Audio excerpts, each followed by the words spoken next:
کہ جب دربار یزید میں امام علی مقام کا سر پہنچا، اس نے گستاخی کی، بے ادبی کی، اور اس نے بہت کچھ اناپ شناپ باتیں کی.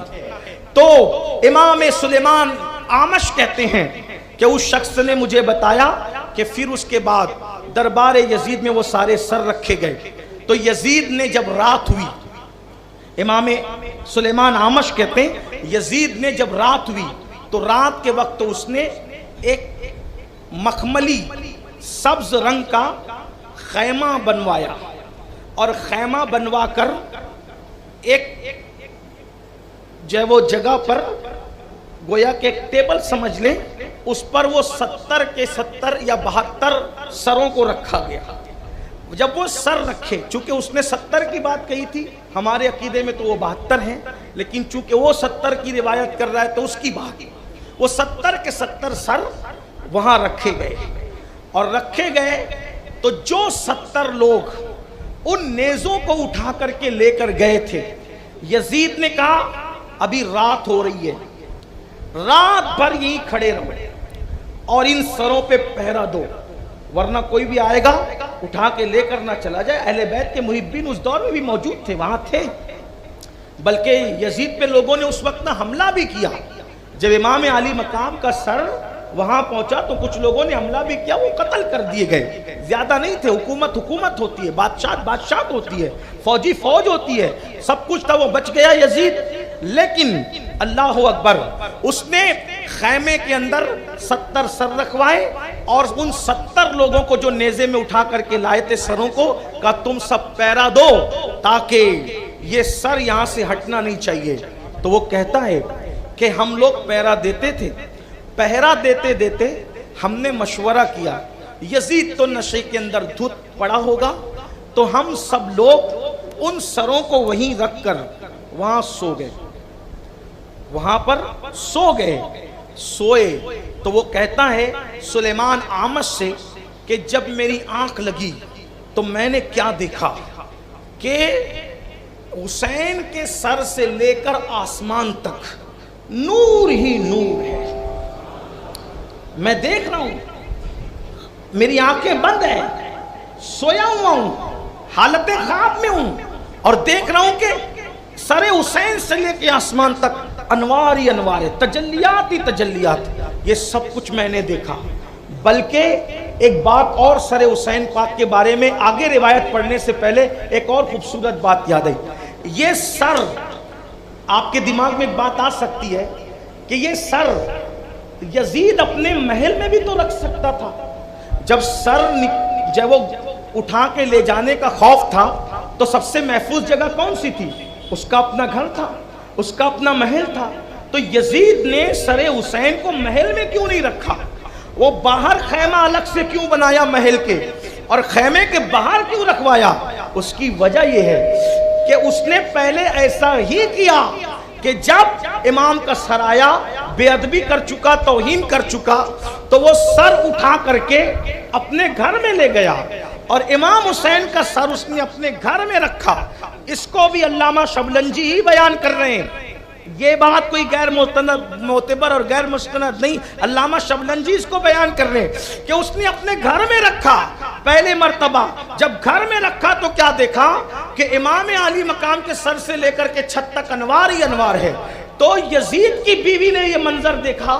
یہ منظر دیکھنے کے بعد وہ انوار اور تجلیات کی برسات دیکھ کر چیخ کر بے ہوش ہو کے زمین پہ آ گئی.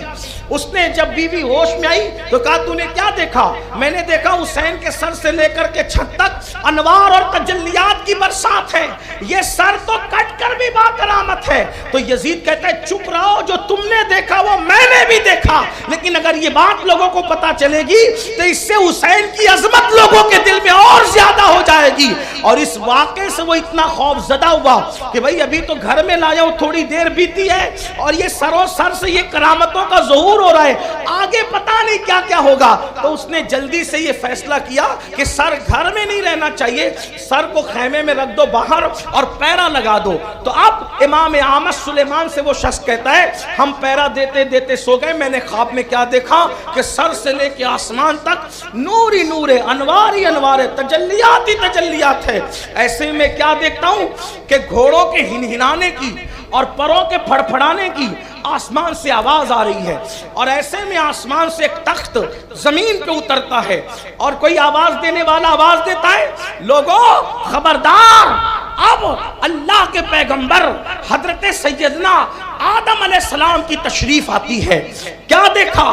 سر حسین رکھا ہے، تخت ایک طرف رکھ دیا گیا، اور حضرت سیدنا آدم علیہ السلام تشریف لائے، اور آنے کے بعد کہا، اے ابا عبداللہ، اے عبداللہ کے باپ، آپ پر سلام ہو، اور آپ نے بہت صبر کے ساتھ اپنا امتحان دیا، اور امام کی پیشانی کو چوم کر کے روئے اور کہا، اللہ تیرے قاتلوں کو کبھی معاف نہ کرے، تیرے قاتلوں پہ کبھی رحم نہ کرے، حسین تیرے گھرانے کو بے دردی کے ساتھ انہوں نے لوٹ لیا۔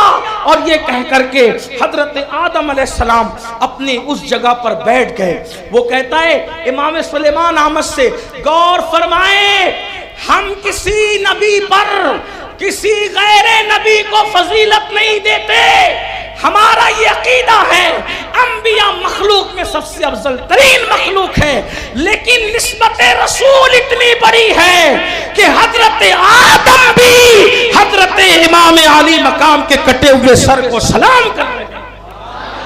حضرت آدم کی تشریف آوری ہو رہی ہے، سیدنا آدم علیہ السلام آئے ہیں۔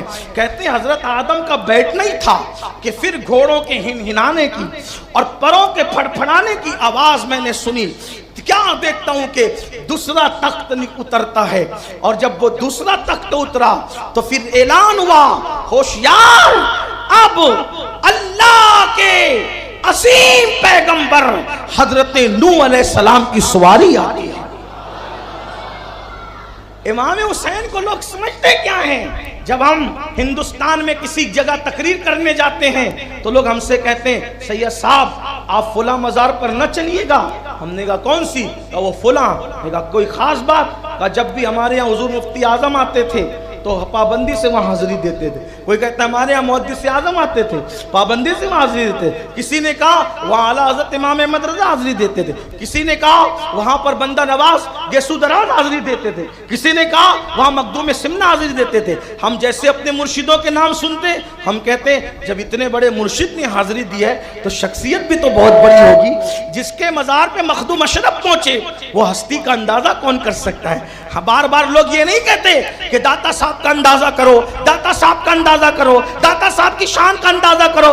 ہم نے کہا کیا اندازہ کریں؟ اندازہ یہ کرو کہ جہاں غریب نواز جا کر کے چلا کرے پھر اس مزار کی شان کا عالم کیا ہوگا۔ ہم نے کہا واللہ داتا کے قدموں پہ ہمارے ماں باپ قربان ہیں، مزار داتا وہ ہے جہاں پر غریب نواز جیسا جا رہا ہے اور کہتا ہے گنج بخش فیض عالم مزار نور خدا ناقصارا پیر کامل کاملارا رانما۔ لیکن اس حسین کے سر کا بھی تو کوئی اندازہ لگائے، جہاں کٹا ہوا سر ہے وہاں انبیاء کی سواری آ رہی ہے، وہاں انبیاء کی تشریف آوری ہو رہی ہے۔ امام علی مقام کی شان یہ ہے۔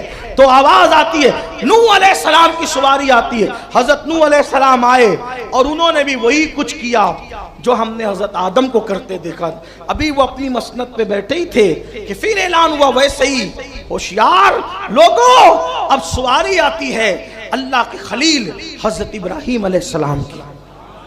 وہ تشریف لائے، انہوں نے بھی ویسے ہی سلام پیش کیا اور یہ سب چیزیں ہوئی۔ اس کے بعد حضرت موسیٰ علیہ السلام کا نام اس نے لیا حضرت سلیمان اعمش کے سامنے، پھر حضرت عیسیٰ علیہ السلام کا نام دیا، پھر کہا یہ سب آ کر کے اپنی مسندوں پہ بیٹھے تو پھر میں نے بادلوں میں گھوڑوں کے ہنہنانے کی، پروں کے پھڑپھڑانے کی آواز سنی۔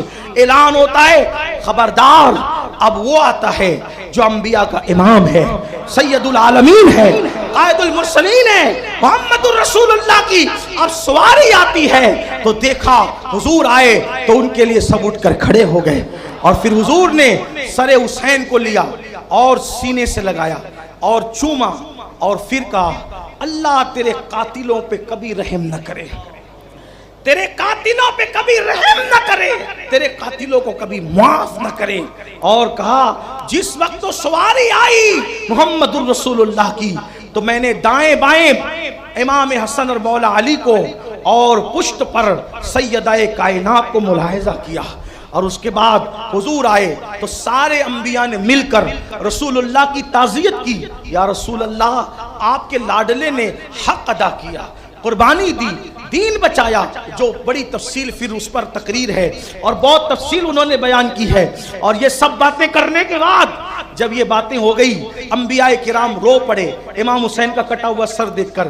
وہ کہتا ہے امام سلیمان اعمش سے، اے سلیمان اعمش، جب اللہ کے رسول کی تعزیت ہو گئی، انبیاء رو پڑے، تو میں نے دیکھا امام حسن آگے آئے، اور امام حسن نے آگے آ کر کہا یا رسول اللہ، نانا جان، یہ جو 70 کے 70 سب سوتے پڑے ہیں، میرے حسین کے سر کی توہین کرنے والے، میری گزارش ہے ان سب کو قتل کر دو، یا رسول اللہ ان سب کو قتل فرما دیں۔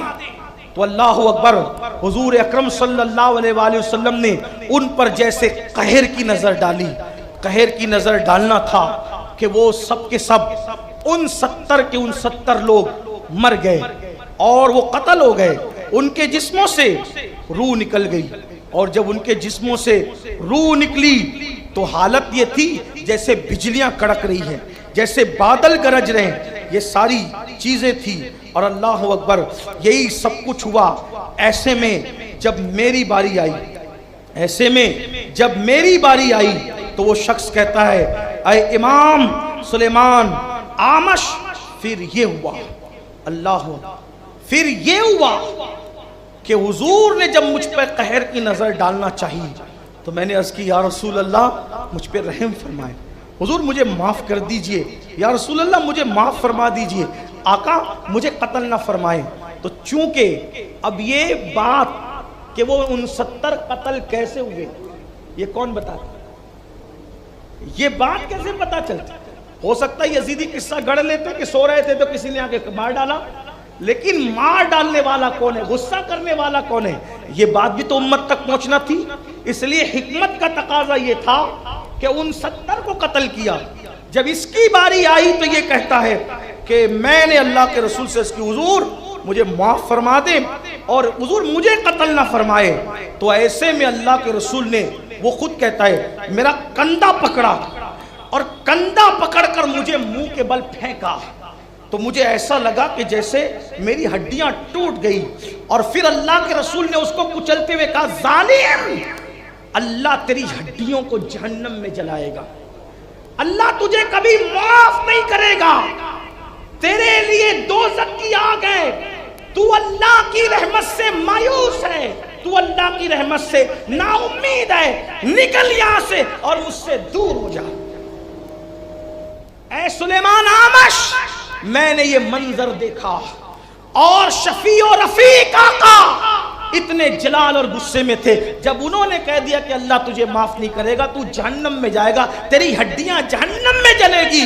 اس دن کے بعد سے آج تک مجھے قرار نہیں ہے، جب مالک جنت نے کہہ دیا کہ تو جنت میں نہیں جائے گا اور تیرا ٹھکانہ جہنم ہے، تو اس کے بعد سے اب میں مایوس ہوں، کعبے کا غلاف پکڑ کر بھی مجھے اطمینان نہیں ہے کہ میں جنت میں جاؤں گا۔ تو اس وقت وہ کہتا ہے، حضرت سلیمان اعمش کہتے ہیں کہ جب اس نے یہ بات بیان کی، میں نے کہا خبیث پلید ملعون، جلدی سے دور ہو جا، جس کو رسول اللہ جھڑک دیں پھر میں اس کو امید کیسے دلا سکتا ہوں۔ یہ کہہ کر آپ وہاں سے واپس ہوئے۔ اس سے امام علی مقام امام حسین علی جدہ وعلیہ السلام کی سر انور کی کرامتوں کا پتہ چلتا ہے، ان کی عظمتوں کا پتہ چلتا ہے۔ اللہ اگر توفیق دے تو امام حسین جہاں ہے، کربلا میں ہو، جہاں جہاں ان کا سر انور کی روایت ہو، بقیع شریف میں یا پھر ملک شام میں یا پھر قاہرہ میں، جہاں بھی آپ کو توفیق دے اللہ وہاں حاضری دو، کیونکہ اللہ کے رسول نے امام حسین کی بارگاہ میں حاضری دینے والوں کی مغفرت کی بشارت عطا فرمائے۔ اب آپ کہیں گے اتنی ساری جگہ امام حسین ہے، اگر ہم حاضری دیں گے تو فیض کہاں سے ملے گا؟ کوئی کہتا ہے بھئی سر تو کہیں ایک ہی جگہ ہو سکتا ہے، میں کہتا ہوں کربلا میں امام حسین، اس پر تو پوری امت متفق ہے، کربلا چلے جاؤ۔ لیکن ایک بات آپ کو کہتا ہوں، اسی میں بات مکمل کرتا ہوں، وقت تو زیادہ ہوا اس کے لیے میں معذرت چاہتا ہوں، لیکن بات اس پہ مکمل۔ سر ایک ہے، وہ یا تو بقیع میں ہوگا یا ملک شام میں ہوگا یا قاہرہ میں ہوگا یا کربلا میں ہوگا، جس میں اقدس تو کربلا میں پوری امت کا اتفاق ہے، لیکن سر انور کے بارے میں اختلاف ہے، ہم حاضری کہاں دیں؟ تو آئیے فتاوی رضویہ شریف کی طرف چلتے ہیں۔ یہی میرے امام عشق و محبت کی شان ہے کہ جب لوگ شک میں پڑھنے لگتے ہیں تو میرا امام یقین کا امام ہے۔ سیدہ طیبہ طاہرہ فاطمہ الزہرا کے لیے دو روایت ہے، کچھ لوگ کہتے ہیں جنت البقیع میں آپ کا مزار ہے، اور کچھ لوگ کہتے ہیں کہ رسول اللہ کے حجرے میں آپ کا مزار ہے۔ ٹھیک، کچھ لوگ کیا کہتے ہیں؟ بقیع میں مزار ہے، کچھ لوگ کہتے ہیں رسول اللہ کے حجرے میں مزار ہے۔ زیادہ مضبوط روایت یہی ہے کہ مزار کہاں ہے؟ بقیع شریف میں، لیکن کچھ لوگوں نے تو کہا نا کہ حجرے میں ہے۔ تو امام اہل سنت سے جب کسی نے پوچھا کہ کچھ کہتے ہیں بقیع میں ہے، کچھ کہتے ہیں، توجہ کرنا بہت پیاری بات، یہاں سے آپ کو یقین پتہ چلے گا، اور اسی کو یقین پتہ کہ کچھ کہتے ہیں بقیع میں ہے، کچھ کہتے ہیں حجرہ رسول میں ہے، حاضری کہاں دیں؟ تو میرے امام نے فرمایا میں دونوں جگہ جا کر سیدہ کو سلام کرتا ہوں، کیونکہ ہماری سیدہ کی شان یہ ہے جہاں پہنچ کر سیدہ کو سلام کیا جائے سیدہ وہیں سے سن کر کے جواب عنایت فرمائے۔ زمین اور مکان کے محتاج تو وہ لوگ ہوتے ہیں جو زمین تک محدود رہتے ہیں، یہ وہ ہستیاں ہیں جہاں بیٹھ کر سلام کر دیا جائے، جہاں بیٹھ کے پکار لیا جائے وہیں سے توجہ ہو جایا کرتی ہے۔ تو میرے آقا صلی اللہ علیہ وآلہ وسلم کے دیوانوں، یہ امام علی مقام کے سر انور کی شان ہے کہ جہاں امام کا سر تھا وہاں انبیاء نے جب وہ ان کی تشریف آوری ہوئی، اس سے امام علی مقام کی عظمت اور بزرگی بھی پتہ چلتی ہے، امام علی مقام کی مقبولیت بھی پتہ چلتی ہے۔ اور ایک بات آپ کو بتاؤں، امام علی مقام کے مزار منور پر پہنچ کر جس بندے نے جو دعا کی اللہ تبارک و تعالیٰ نے اس کو وہ نعمت عطا فرمائی۔ اس لیے ہم شک کے جنگل کے بھٹکے ہوئے مسافر نہ بنے، ہم یقین کی منزلوں کے راہی بنے۔ اللہ تعالیٰ ہماری قوم کو صحیح طور پر یقین کی دولت عطا فرمائے، امام علی مقام کے سر انور کی برکات اور خیرات عطا فرمائے۔ آخری جملے پر گفتگو مکمل کر رہا ہوں۔ لوگ کہتے ہیں سر حسین کیا، سر حسین کیا، سر حسین کیا؟ میں نے کہا سر حسین کیا، سر حسین کیا، سر حسین کیا؟ تو پھر میں کہتا ہوں امام حسین کے 11ویں نمبر کا بیٹا جسے دنیا شیخ عبد القادر جیلانی کہتی ہے، ان کے قدم کے بارے میں میرا امام کہتا ہے کہ سر بھلا کیا کوئی جانے کہ ہے کیسا تیرا، اولیاء ملتے ہیں آنکھیں وہ ہے تلوہ تیرا۔ جب 11ویں نمبر کے بیٹے کے تلوے کا یہ عالم ہے تو ان کے بابا امام حسین کے سر کا عالم کیا ہو؟ سر حسین کی عظمتوں کا اندازہ کون کر سکتا ہے؟ اللہ تبارک و تعالی ہمیں نبی اور آل نبی کی سچی وفاداری عطا فرمائے۔ گفتگو کے درمیان اگر کوئی غلطی ہو اللہ تبارک و تعالی معاف فرمائے۔